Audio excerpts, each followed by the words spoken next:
Ibu Apa sayang. yang Jadi kemarin saya ada datang ke Panti Dharma Ibu. Saya datang dengan tujuan untuk mewawancari konselor yang ada di Panti Dharma.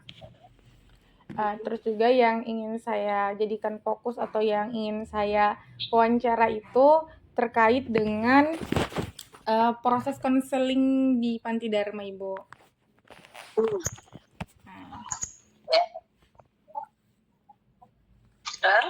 Ya, jadi itu Bu tujuan saya izin ke Ibu gitu. Mungkin langsung aja ke Ibu saya tanya-tanya, izin bertanya-tanya. boleh? Boleh, oke Bu ya.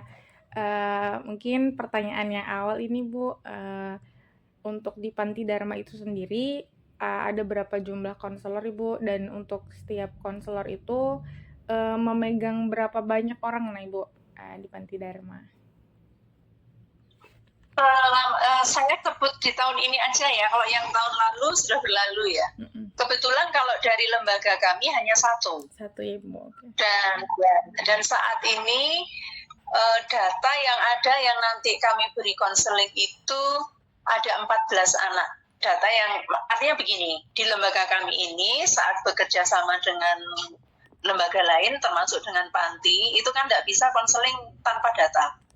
Jadi kami harus ambil assessment dulu untuk dapatkan data, dan data yang sudah ada saat ini 14 anak. Jadi nanti di bulan ini dan seterusnya itu yang akan kami layani adalah 14 anak itu. Oke Bu. Saya lanjut ke pertanyaan selanjutnya Ibu ya.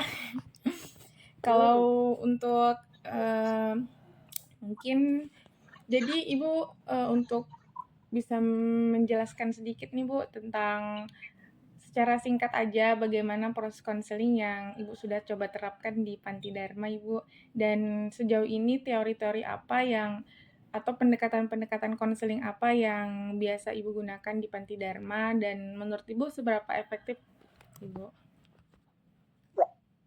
Kebetulan saya tidak bisa lepas dari lembaga saya bekerja. Jadi metode yang dipakai sudah ditentukan ya. Jadi kami memakai metode fokus konseling. Jadi dalam metode FOCCT atau fokus konseling itu kita fokus pada permasalahan anak itu apa secara emosional. Dan itu sekali lagi tidak bisa berdiri sendiri. Kami harus melewati proses pertama adalah wawancara, assessment. Lalu psikolog kami mengeluarkan data itulah yang dipakai untuk mendampingi anak.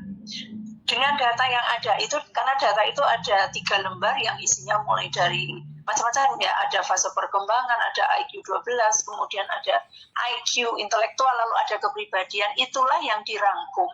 Dari data itulah ngobrol dengan anak. Contoh nih, ada anak kami dengan data achievement atau dorongan untuk berprestasinya berlebihan misalnya. Dari situ konseling yang dilakukan by data itu, jadi kita masuk melalui tahap pertama tentunya perkenalan dan seterusnya ya sama seperti itu. Kemudian begitu dia sudah mulai in dengan kita ya kita pancing nih. Jadi menurutmu kamu apakah punya keinginan berlebihan, karena biasanya data itu menggambarkan kondisi di bawah sadarnya yang ambisinya gede gitu. Enggak tuh Bu, misalnya gitu. Nah itu kan kita melipir, jadi kita mencoba masuk ke diri anak itu melalui data yang kita pegang. Jadi kita nggak ngawang-ngawang langsung ngomong sama anak ini tanpa data. Makanya kalau diberikan anak yang tanpa data, misalnya tolong Bu, ingin diberi konseling. Biasanya itu kan prosesnya lama pendekatannya. Biasanya kita akan mengambil data. Jadi kita assessment dulu, melalui assessment PMPO lembaga kami punya itu, memang punya ciri khusus ya. Jadi itulah yang kita pakai untuk mendampingi. Jadi by data, berdasarkan data kebutuhan psikologisnya apa, itulah yang akan kita sampaikan. Kadang-kadang bentuknya berupa memberi nasihat.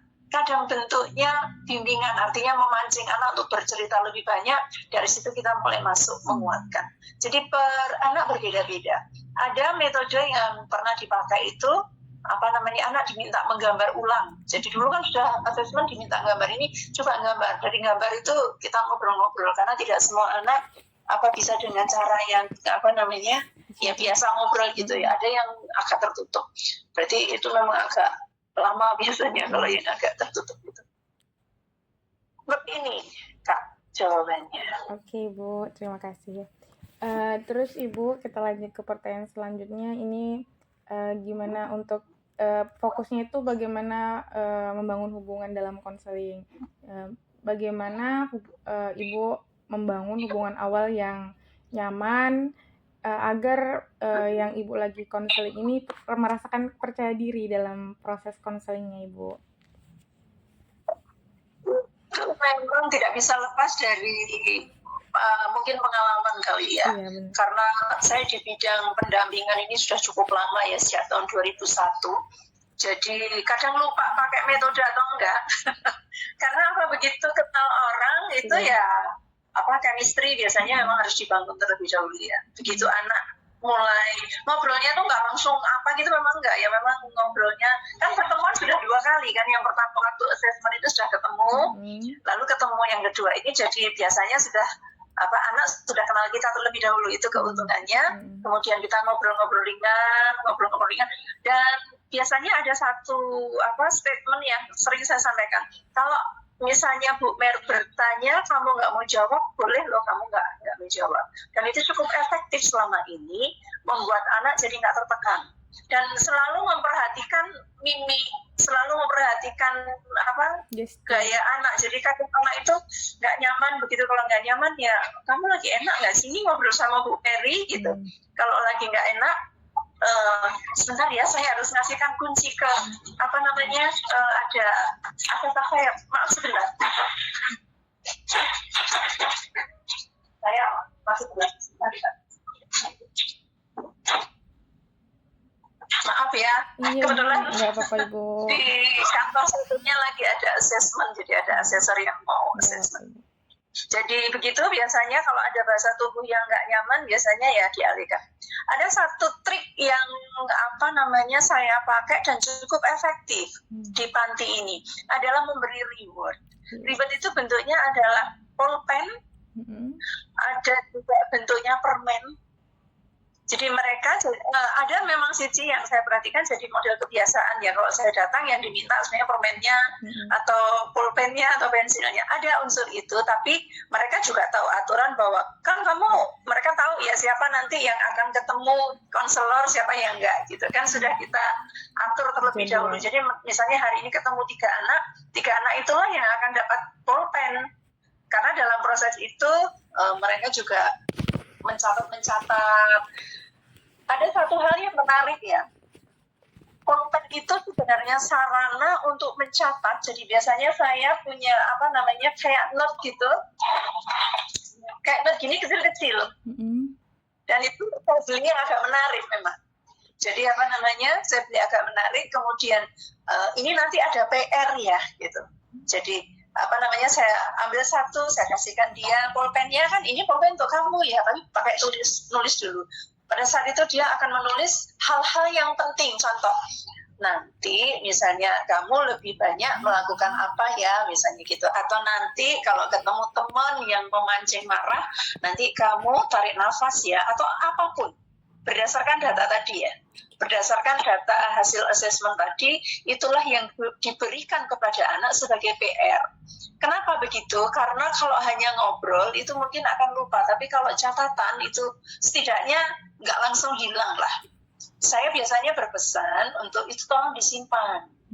Kadang-kadang isinya hanya menuliskan sisi baik yang kamu miliki. Jadi biasanya saya fokus bagaimana anak merasa bahwa dia dihargai, karena case yang ada di panti kan seperti itu ya. Jadi sudah ada secara global kita pahami mereka ini anak-anak yang memang butuh pendampingan dan butuh penghargaan. Jadi dengan begitu mereka belajar untuk menyimpan catatan itu, harapannya sesekali dibaca, dan saya perhatikan itu cukup efisiennya.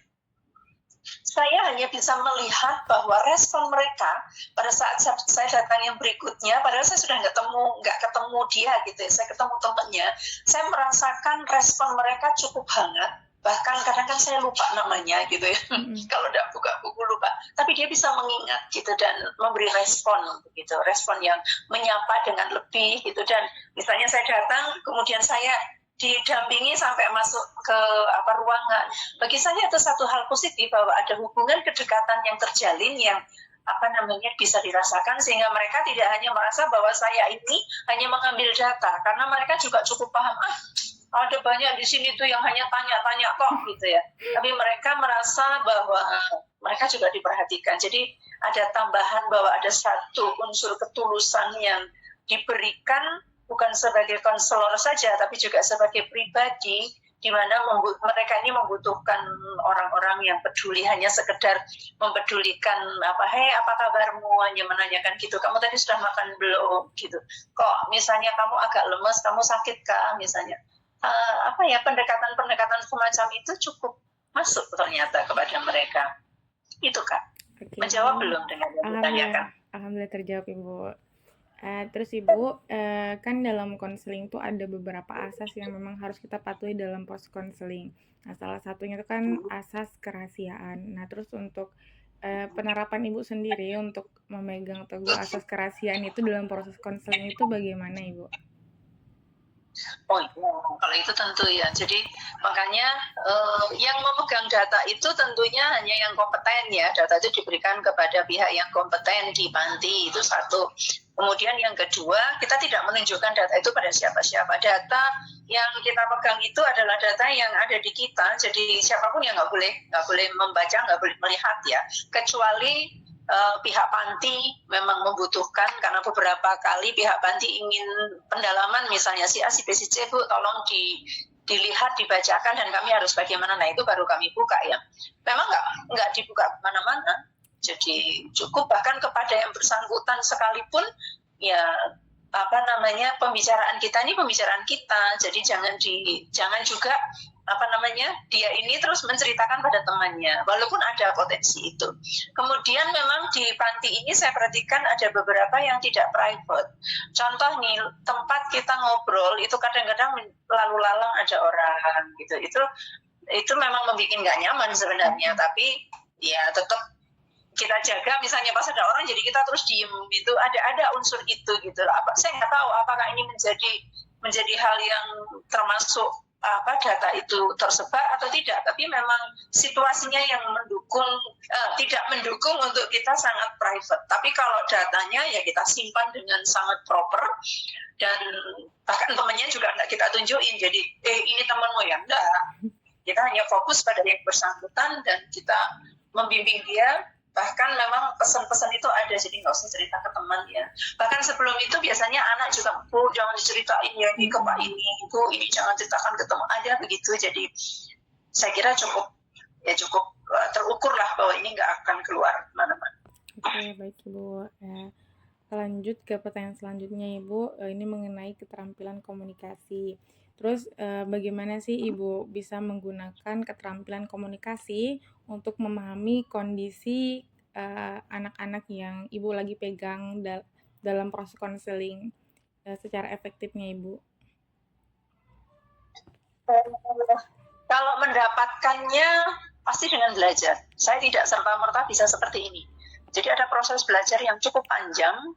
Saya juga belajar bagaimana menjalin komunikasi dengan anak dari berbagai ilmu, baik itu komunikasi juga, ya nggak ilmu yang teori mendalam nggak, tapi kita mencari masukan dari berbagai ilmu, berbagai tulisan atau apapun, bagaimana cara menjalin komunikasi. Jadi dapatnya dari ilmu juga dari belajar. Kemudian jam terbang. Kalau ditanyakan ini pada saat saya awal-awal menjadi konselor, tentunya saya mengalami kebingungan, panas dingin, nanti ngadepin siapa gitu. Tapi seiring waktu, karena juga mempelajari jadi dalam diri saya itu ada begini. Orang yang saya temui itu adalah guru saya juga. Jadi kalau saya ketemu klien bahkan, ini juga saya posisikan bahwa orang ini adalah orang yang juga berkarakter, yang punya kekhasan dan patut dihargai, dan pasti ada sesuatu yang bisa saya pelajari. Atas dasar itu maka sebagai konselor jadi tidak menggurui model nasihat gitu lagi, tidak. Tapi banyak mendengar, kemudian dari pendengaran itu apakah berkenan jadi bahasa-bahasa halus ya, bahasa-bahasa yang tidak kasar, bahasa-bahasa yang afirmatif itu memang dipelajari ya Kak ya, itu dipelajari terus. Bahkan saya merasa saat ini pun saya kurang dalam komunikasi. Tapi karena kita tahu bahwa komunikasi itu bisa verbal dan non-verbal, maka kepekaan. Jadi komunikasi ditambah kepekaan Kak. Karena pada saat kita ngajak ngomong orang nih, terus orang ini tadi saya ceritakan, gajah goyang-goyang gini, matanya kemana-mana, ini sudah berarti nggak nyaman nih. Kita mau ngomong sama orang yang nggak nyaman ini gimana? Ya nggak usah dipaksa. Biasanya saya tawarkan mau dilanjutkan apa tidak. Kamu capek atau enggak? Enggak apa-apa kok Bu, lanjut aja misalnya gitu. Oh iya lanjut. Kalau sudah menunjukkan reaksi ya, jadi reaksi dari klien itu seperti apa, ya kita pelan-pelan. Bahkan bila perlu menghentikan supaya dia tidak merasa ditekankan. Oke, baik Ibu. Terus kita lanjut ke pertanyaan selanjutnya Ibu. Mohon maaf Ibu ya, banyak banget pertanyaannya saya lanjut.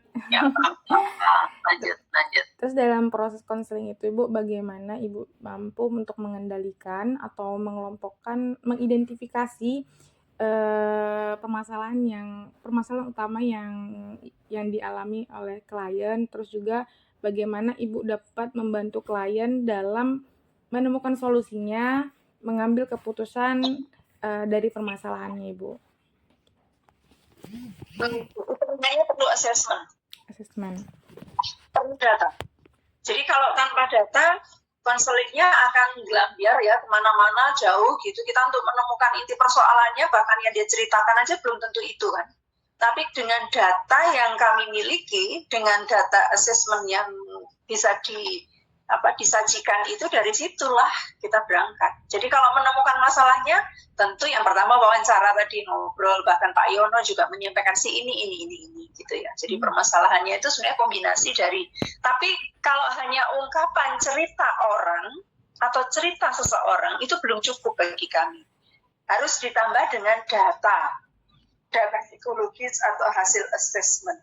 Dari situ kombinasi dari itulah disampaikan solusinya harus apa. Kan memang sekali lagi ilmu. Jadi semua itu berangkat dari tidak bisa hanya ilmu yang didapatkan teori 1-2 tahap gitu ya. Teorinya ini berkembang sepanjang perjalanan profesi ini. Jadi sebenarnya saya sangat diuntungkan karena saya bekerja di lembaga yang memang ilmunya terus. Jadi kalau nggak pakai ilmu nggak bisa Kak. Jadi itu semua kan kepekaan, bagaimana membantu permasalahan. Apalagi di metode kami FOCCT itu boleh tidak hanya konseling itu hanya membantu orang untuk menyelesaikan masalahnya sendiri, tidak. Tapi kita boleh juga memberi alternatif. Jadi contoh, dia ini ternyata harus karena dia mengalami kesulitan dalam ekonomi, mungkin dalam belajarnya, sehingga membutuhkan bimbingan atau les misalnya. Nah kita ini sebagai konselor dalam FOCCT kami itu boleh menyarankan, saya punya nomor kontaknya guru les ini. Jadi misalnya solusi anak yang nggak ada masalah belajar ini, kita bisa bantu sampai ke memberi nomor kontak untuk mendatangi tempat belajar ini. Jadi solusi didapat dari kombinasi wawancara dan hasil assessment. Oke Bu. Pertanyaan yang selanjutnya Ibu, dalam proses konseling itu sendiri, tantangan terbesar apa yang biasanya konselor hadapi atau Ibu hadapi dalam menangani anak-anak di Panti Dharma Ibu khususnya, dan menurut Ibu sendiri ini hal penting apa yang memang harus dimiliki oleh seorang konselor ketika mendampingi anak-anak, terkhususnya untuk di Panti Dharma Ibu? Kak, ini terganggu suara ya Kak. Ini tadi habis mati listrik, jadi kelihatannya ada suara apa? Enggak apa-apa Ibu. Bentar ya.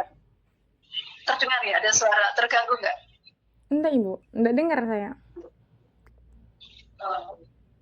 Bentar Kak, saya malah menganggap ini kayaknya malah bahaya. Saya minta waktu sebentar, saya cek apa yang keluar suara ini ya.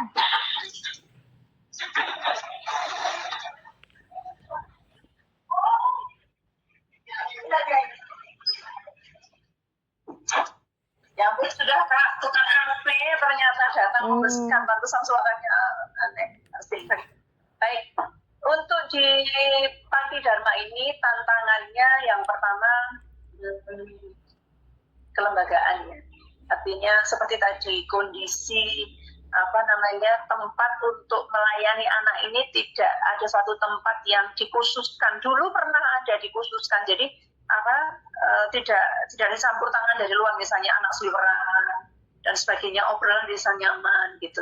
Nah ini ternyata akhir-akhir ini enggak, kita malah di luar, itu sangat tidak nyaman. Jadi ada gangguan kelembagaan, gangguan teknis lah ya, yang membuat proses itu sedikit terhambat. Anak juga nampak nggak nyaman. Contoh nih, kita lagi ngobrol asik gitu, ada temannya itu yang ngelirik sampai sampai temannya itu pergi gitu kan, mungkin dia merasa terganggu ya.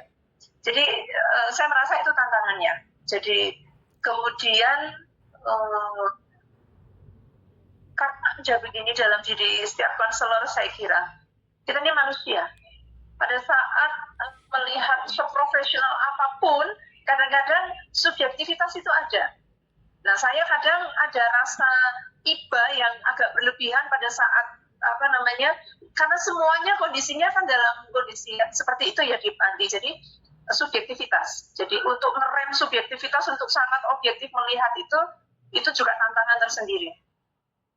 Kemudian itu tantangannya. Terus apa lagi tadi terakhir Kak, yang khusus panti tadi?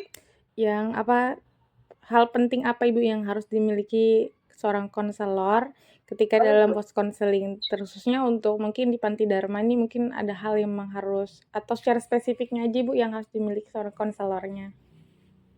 Kalau yang harus dimiliki konselor pasti profesionalisme ya. Karena kalau nggak profesional, karena saya harus akui ya, ada beberapa titik saya kepleset, terlalu jauh saya ibanya gitu. Jadi harusnya nggak harus sampai seiba itu, kan kita harus di profesional banget gitu ya, sehingga sangat objektif. Nah ini kadang saya kepleset sedikit gitu, ada iba yang berlebihan. Jadi makanya kalau ngadepin anak panti harus satu profesional, sama ini ya, kerjasama dengan, ini di luar sih bukan konselornya ya, kerjasama dengan orang-orang di panti. Karena misalnya nih, salah satu contoh yang kemarin saya garis bawahi, anak panti itu rata-rata dari yang diberi bimbingan atau konseling itu mengakui ada proses bullying di dalam. Di dalam itu mereka nggak nyaman karena ada satu sama lain kan nggak bisa nerima tuh. Nah kita kan lagi nggak satu anak ini, kamu harus kuat, kamu bisa hadapi gini-gini, si A, B, C lah. Tapi lingkungan panti sedemikian banyak itu semuanya satu sama lain tuh kayak mengerasi, membuli. Kalau tidak ada keterlibatan panti untuk ngerem, ya akan tetap terulang kan. Dia hanya bisa pada saat didampingi dia kuat. Pada saat 1 minggu setelah didampingi, temennya ngolok-ngolok terus, kamu gini, ya jatuh lagi. Jadi di panti ini memang harus ada kerjasama, tidak hanya konselornya. Tugas kami memang mendampingi, kayak membalut, memberi warna pada anak-anak ini, menguatkan gitu. Sisa yang lain kalau nggak ada kerjasama di panti ya nggak bisa. Oke, Bu. Ya. Mungkin tadi tuh pertanyaan. Gimana? Iya Ibu. Semoga cukup bisa menjawab yang diperlukan ya Kak. Kalau enggak masuk boleh disampaikan ya poin mana. Insyaallah masuk semua sih Bu. Nanti mungkin tadi tuh mungkin pertanyaan terakhir Ibu. Saya takut ada yang tertinggal. Saya mohon izin nanti mungkin saya bisa lewat chat aja Ibu bertanyanya biar nggak terlalu mengganggu. Itu tadi pertanyaan terakhir dari saya Ibu. Mungkin ada pertanyaan di luar yang sudah saya siapkan. Tadi kan Ibu ada bilang lembaga-lembaga. Kalau boleh tahu Ibu dari lembaga apa ya Ibu? Grahita Indonesia cabang Samarinda. Di Lembaga Psikologi Terapan. Grahita Indonesia. Oh baik Ibu. Apalagi tadi ya saya lupa mau bertanya.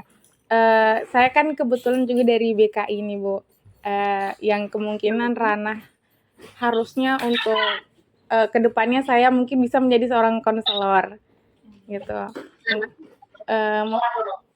Ya saya juga tertarik sekali gitu Bu, kayak kalau menjadi seorang konselor seperti memberikan, jadi orang yang betul-betul memberikan manfaat Bu. Saya merasa kayak bakal jadi orang yang betul-betul bermanfaat untuk orang banyak. Mungkin ada sedikit saya malu nih, ada sedikit motivasi nih dari Ibu untuk saya ke depannya nih biar tetap berkomitmen untuk menjadi seorang konselor, Ibu. Gimana ya, saya suruh ngasih nasihat itu agak berat deh, karena nasihat itu kayaknya harus diberikan orang yang betul-betul bisa memberi nasihat. Lalu saya masih perlu dinasehati, ngasih nasihat tuh gimana tuh kakak itu. Motivasi aja Bu, motivasi. Kan Ibu sudah banyak jam terbangnya, sudah lama lah terjun di dunia konselor. Nah, masalahnya pekerjaan apapun, termasuk konselor ini kan memiliki tantangan. Apapun pekerjaan itu. Jadi kalau ingin bertahan dengan profesi yang kita geluti, itu tentunya pertama kali adalah mencintai profesi itu. Kalau mencintai, Anda nggak akan merasa lelah. Contoh nih, saat saya masih muda dulu itu, kalau sekarang udah saya kendalikan ya, kalau memberi konseling itu bisa sampai malam gitu. Ya kan, jamnya sampai malam, dan itu diprotes oleh suami dan anak-anak saya. Karena waktunya habis untuk orang lain, katanya begitu. Jadi itu satu profesi yang saya geluti dengan cinta, makanya nggak terasa capek. Kadang kerja seharian dalam satu hari kita ada beberapa klien, kan klien tuh ada yang 1 jam, 2 jam, 3 jam, bahkan 4 jam. Yang terlama rekor saya itu 5 jam. Jadi melewati makan siang waktu itu. Sesuatu yang luar biasa gitu. Tapi makanya kalau dilakukan tidak dengan cinta, kita akan mengeluh aja. Apalagi kalau bayarannya pas tidak sesuai dengan harapan gitu ya. Perlu diingat, ini profesi profesional, belum banyak orang yang menghargai loh Kak. Mereka maunya itu ya curhat, mereka dapat solusi tapi nggak bayar gitu. Padahal kita sebagai profesional ini juga tidak bisa dikatakan sebagai memberi free, karena kita bukan departemen sosial. Itu juga kakak harus pegang. Makanya kalau profesional kita pasti harus berbayar. Orang profesional itu pasti dibayar Kak. Kalau amatir itu nggak dibayar nggak apa-apa. Nah, kalau profesional berarti harus betul-betul menjalankannya dengan apa yang sudah kakak terima, jalani profesi itu, dan nggak usah memandang. Kita tahu kita harus dibayar, tapi jangan apa-apa terus minta dibayar. Lain lagi loh. Jadi kita jalani aja. Di sini mungkin kita tidak dapat banyak, tapi di lain tempat kita diberi apresiasi yang berlebih. Tapi prinsipnya kita dalam diri kita itu gini, profesi ini profesiku loh, ini bukan profesi yang murah, ini profesi yang bagus sekali, karena menolong orang lain. Kalau kita salah ngomong, orang bisa loh, kita ngomong salah, orang bisa terluka sepanjang hidupnya. Benar, jadi sangat hati-hati kita dengan komunikasi kita tadi, betul. Makanya terus belajar bagaimana kita bisa menyusun kalimat yang soft spoken tapi tajam, tidak menghunjam ke hati, tapi bisa membuat orang tersadar. Wah, itu teknik yang saya nggak tahu ya, itu harus dipelajari terus-terus, bahkan saya pun merasa itu harus dipelajari. Jadi bukan hanya kata semangat, tapi cintai profesi ini dalam suka dan dukanya. Oke Bu, sangat bermanfaat untuk saya pribadi Bu. Saya betul-betul terima kasih ya Ibu untuk waktunya hari ini. Mohon maaf banget saya harus ngambil waktu Ibu gitu. Oke, semoga bermanfaat juga kakak studinya ya Kak ya. Amin. Mungkin saya sudahi ya Ibu. Mungkin nanti saya kalau saya takut ada ketertinggalan data yang harus saya ambil, saya mohon izin untuk chat Ibu secara pribadi nanti. Oke Ibu, makasih banyak ya Ibu ya. Sama-sama, sukses selalu kakak. Amin Ibu, terima kasih, mohon doanya Ibu. Selamat siang. Selamat siang Ibu. Ya. Iya Ibu, terima kasih.